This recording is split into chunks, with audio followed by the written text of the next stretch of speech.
Peace,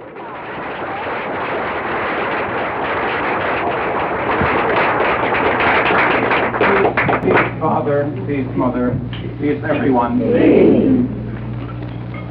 I'm sure that God must be tremendously happy to see a group and a work such as this where people can trust one another and where people can live and demonstrate peace one to the other, and where there need be no fear, and where there is hope and such joy as you've manifested today. And I want to, on behalf of my friend and I, thank you very much, Father, for the privilege of having eaten again at your table. I don't want to talk about myself, but I should say this, that 10 or 12 years ago, as some of you may remember, I had an opportunity to interview Father. And I also had the privilege to speak from the platform over at the Peace Mission Church nearby here. Since that time, when I was beginning my work among research among the various religious groups, I've been traveling almost entirely around the world. And I've just returned a few months ago from Russia.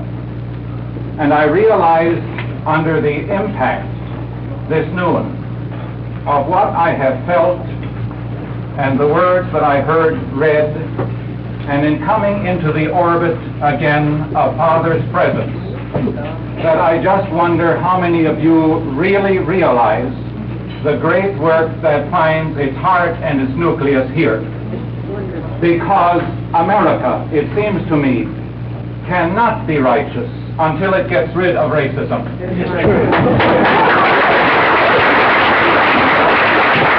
And I wonder if you realize also, and I'm sure many of you do, that the great principles which Father Divine has been presenting through the years are now becoming of cardinal importance throughout the world. There is a growing, intensive, electrifying interest in the redemption of mankind, in the restitution aspect that you demonstrate here, and also in the reincarnation theory, which I feel is expressed here. And I want to just thank you from the bottom of my heart, Father, for the privilege you gave me to return here again, and for having guided me back into this gathering to catch again some of the contagion of the triumphant spirit of Father Divine. Now, I just want to say this one other thing, because I didn't come to make a speech. But my friend and I had an appointment at 3 o'clock, which I'm very happy that we missed. Because we can always see this other person later. But I do want to say that my friend happens to be a minister of a Methodist church in Iowa City, across from the campus of the university. And he could well speak for himself, but I think I can perhaps better say it, that he has a congregation every Sunday morning in 2 services of about 1,800 people, of whom about 1,200 are university students. I don't know what he is going to tell them about what he has seen and experienced and felt here. But if I know him as I think I do, he is going to carry the message that he has felt here and transmitted into the student lives.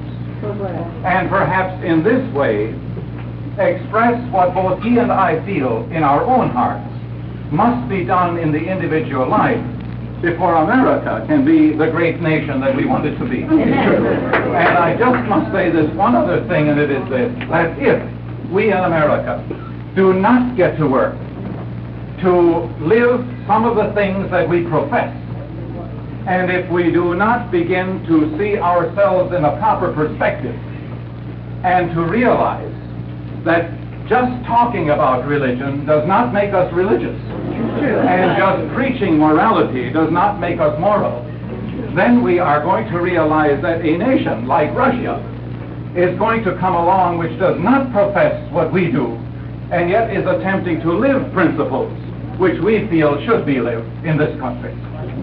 And I want to thank you, and I want to, in my small way and with my belief in the great eternal creative power of the universe, pass the blessings that I've received here along to every one of you.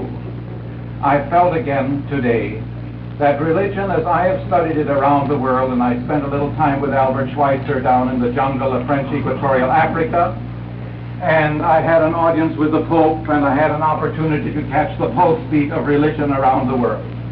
I have the feeling that these denominational expressions are, as Father Divine has indicated in the sermon that we heard read, they seem to represent a spiritual solar system, and they all revolve around the central planet God. And they don't all catch all of God's light, because they aren't near enough to God.